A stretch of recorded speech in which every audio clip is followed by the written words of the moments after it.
السلام علیکم ورحمۃ اللہ وبرکاتہ۔ بسم اللہ الحمد للہ والصلاة والسلام علی اشرف الانبیاء والمرسلین نبینا محمد وعلی آلہ وصحبہ اجمعین ومن تبعہم بإحسان الی یوم الدین، اما بعد۔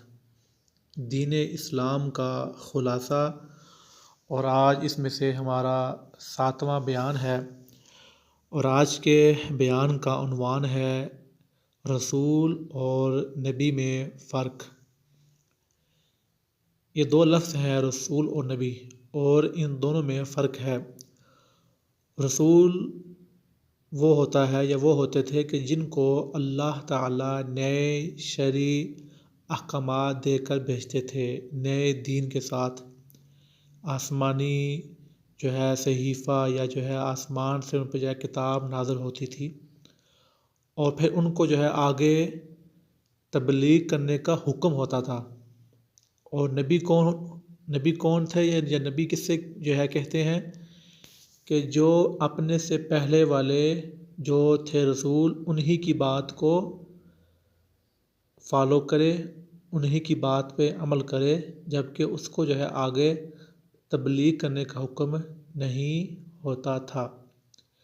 اب حضرت آدم علیہ السلام اللہ کے نبی تھے، اور سب سے پہلے جو تھے رسول، قرآن پاک کی آیت ہے کہ وہ تھے حضرت نوح علیہ السلام۔ اور اللہ کے رسول صلی اللہ علیہ وسلم کی جو حدیث ہے کہ قیامت کے دن جب لوگ جائیں گے سفارش کے لیے انبیاء کے پاس، تو وہ کہیں گے کہ سب سے پہلے جو تھے رسول وہ کون تھے؟ حضرت نوح علیہ السلام۔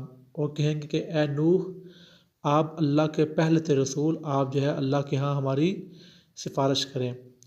تو یہ تھا فرق، ہے تو دونوں ہی اللہ کی طرف سے تھے، اللہ کے بھیجے ہوئے لوگ تھے، انبیاء اور اللہ کے رسول، نبی اور رسول۔ دونوں کا مقام، دونوں کی عزت، دونوں کا احترام، دونوں پہ ایمان لانا فرض عین ہے، لیکن یہ جو ہے ہلکا سا فرق تھا۔ تو ہر جو ہے نبی وہ جو ہے رسول نہیں ہوتا تھا، جبکہ ہر جو تھا رسول وہ نبی بھی ہوتا تھا۔ وآخر دعوانا الحمد للہ رب العالمین۔